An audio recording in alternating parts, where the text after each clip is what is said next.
Guys, continuing to go through Innistrad. We're going to see if we can get some more cards. Definitely still want to get that Charmbreaker. That is going to be the card that's going to basically put us over the top, where probably the rest of this campaign will be a little pretty easy to walk through. This is not a great hand, and it's because we don't have anything with a toughness to it. This is just a 1/1. This is a 4/1, and it's going to take until turn 4 to put this on, and if he has a 2/2, it will kill this creature. So this is not a great hand. I'm actually going to change that hand out. Slightly better, because I can put this, I can buff this Tracer maybe. And if I buff that Tracer and he doesn't have any flyers, then I'll just be hitting for 2 damage per turn.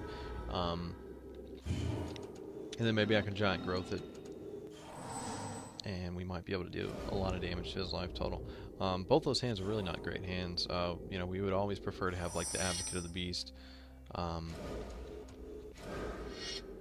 you know, plus a Hunt Beast or something like that, and you know, make some really big stompy creatures and do some work.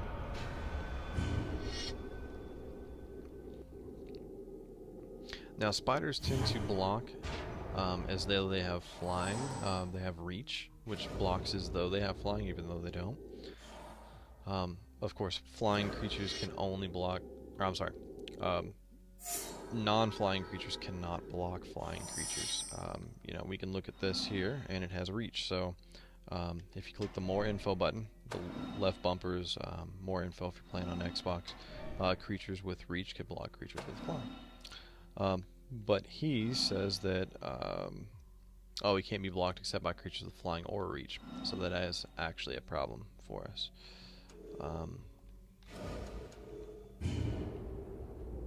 going to full out attack here. I'm pretty much going to have to use the Giant Growth on one of these anyway, and I'm just going to try and blast through his creatures. Oh, we did pull the Charmbreaker Devils. And again, you'll see how good this is, because here on turn 6 we'll play that, and we'll be getting these Giant Growths back, or Titanic Growths. I keep saying Giant Growth. Giant Growth is a printed magic card, which is a target creature gets +3/+3, and it costs 1 green. Titanic Growth is in this type, and I should be fair in quit saying that. I'm just going to keep tacking in, because I have a late game plan, and I don't think that this Spider Tangle deck can stop me. So I'm just going to keep tacking in, just, you know, so long as we're exchanging creatures and his creatures are dying too, that's the plan. What's it say? Enchanted creature can't attack or block, and its activated abilities cannot be activated. Beginning of the end step, if enchanted creature has power 4 or greater, destroy it. Alright, so we got to get that up to power 4 or greater, which I don't really care. It's, you know, it's not a big deal. It's a 1/1. It'll also be really good, you know, we, so far with the Charmbreaker Devils, I believe that we've used removal, but between the Titanic Growth and the Krinko's command here, we'll have a really fun late game. We'll be able to basically do anything we want. Because this says that if at the end step enchanted creature's power 4 or greater, destroy the web here, I'm going to go ahead and play this. Target that creature, make it a 4/4. And then I'm going to go ahead and play the Krinko's command. At my end step, that thing will fall off, and then I'll have a 4/4 to attack next turn.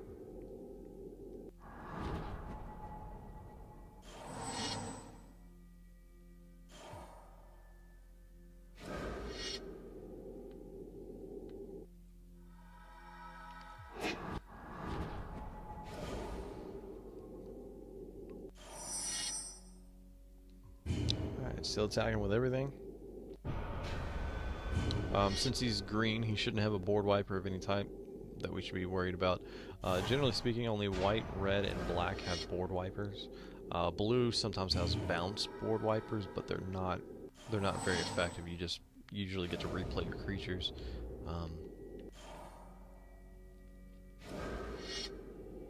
And in this meta type,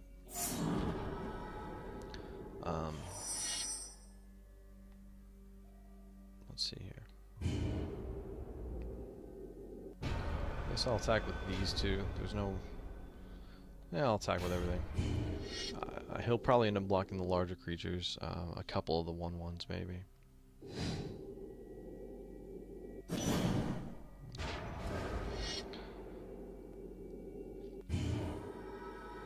But as far as cards in this game, white has a board wiper, Planar Cleansing, that comes out on turn 6, and red has Anger of the Gods, which is 2 red and 1, and it deals 3 damage to each creature and player.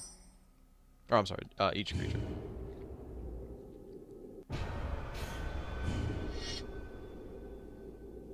Looks like we might not even need our Charmbreaker Devils. We're coming out way too strong for the Spider Tangle deck.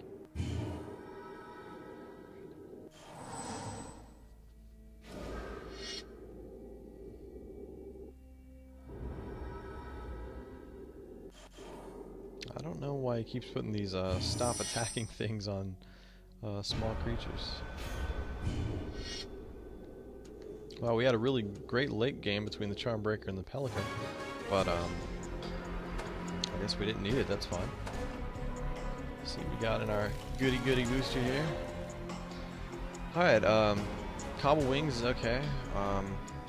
This wall's pretty good. You just don't tend to use it for green. We're not playing any of these colors. This card might not be bad. We might be able to find a place in this once our creatures start getting bigger in our deck, because card draw is really important. Card advantage is huge. This card will be really great loader whenever we build some combo decks, but as far as playing through the campaign, we just don't need it right now. Continuing through Innistrad until we get our second Charmbreaker. That's the plan.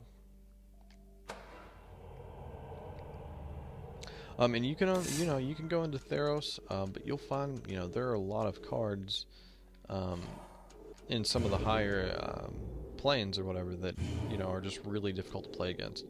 The very first deck in Theros is a Hydra deck, and basically if you're not coming out harder than that deck, and it's very difficult to come out harder than that deck, you're losing.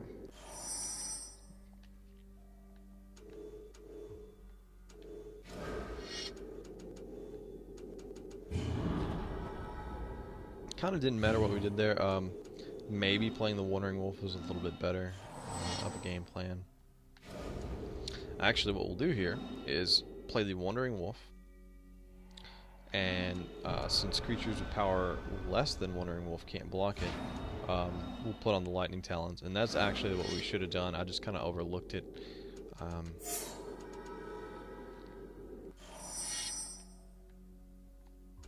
Yeah, let's go ahead and get that guy down. And both his creatures have Undying, so I really don't want to attack into him with these 1/1s, because I'm just going to lose them, and then he'll have 2/2/2s. So I'm not really exchanging creatures there.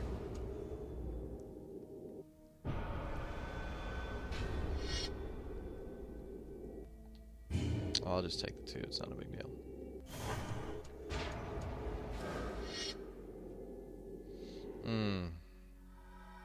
Now this guy, he can sack creatures, and he's going to just make this thing bigger and bigger and bigger.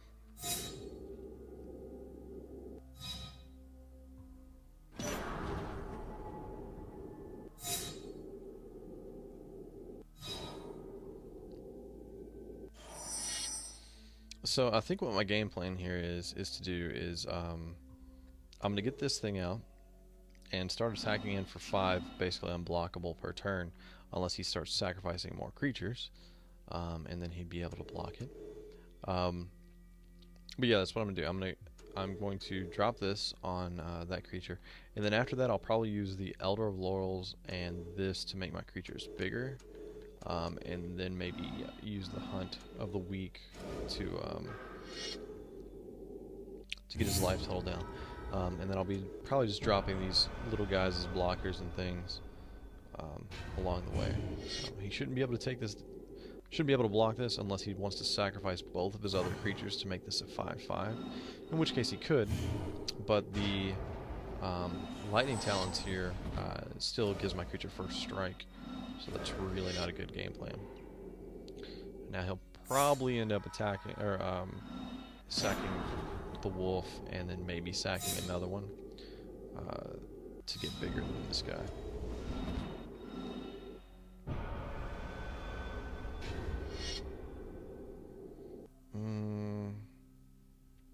I got some choices here. Really, it's you know, what do I think is going to make it to where I have more creatures by the end of this, or make it to where it will get me until for 3 more turns, because 3 more turns is how I can kill him. But what I think I'm going to do here is multi-block one of these and either force him to exchange creatures with me, or force him to sack it to that dude. And he chose that. What I'm going to do here is play the Elder of Laurels, and the reason that I'm playing that is because both of these are 2/2s. So because this is a 2/3, I've already talked about how in this metagame, a 3 toughness is actually a really big deal. But I'll drop these, and then he'll pretty much have to sack whichever one to this guy. And it sort of makes it to where I know exactly what I'm doing. So I'm going to drop that. Attack with a 5 again, and he has to take it. And I know he's ahead of me on damage here, but I'm going to try and not be too worried about it. I'm just going to see where this takes me. Next turn I'm probably going to drop Killing Fiend and this. Reason being is because I can get the Killing Fiend up to a 4/2, and in combination with the Hunt of the Week, I should be able to take out this guy here. If not, I'll take away all his fodder. Yeah, see, he sacked both because he knew neither one would be effective against the Elder of Laurels. Now I am going to...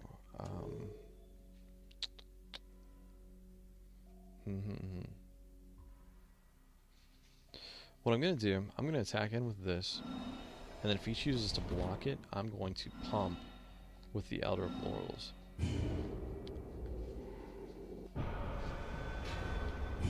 So let's see if he blocks. If he blocks, this is perfect, because I'll be able to give it +2/+2.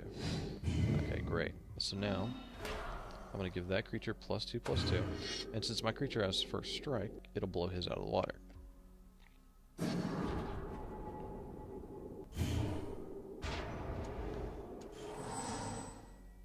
And this is great. I have board advantage. Anytime you have board advantage, you're doing okay.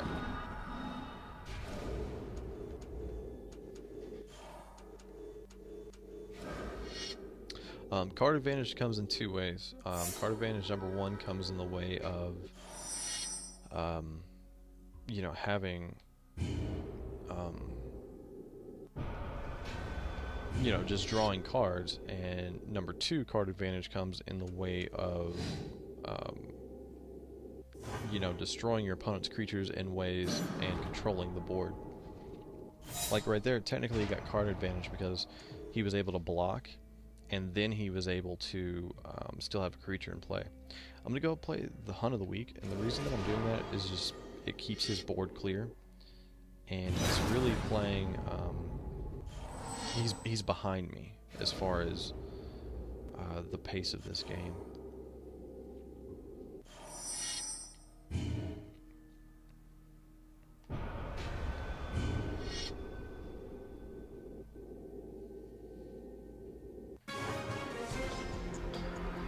That's it. Let's see what this booster is. Let's just give me the Charmbreaker Devils. That's what I want. Alright, we got another Fling. And you just saw what the Wandering Wolf does. Wandering Wolf's pretty good. You know, in certain things. Resolute Archangel, we already know what that is. It doesn't apply to our deck. So we're going to go ahead and wrap this up, this video up. We're going to continue through Innistrad in the next few videos. Keep watching. And thanks, guys.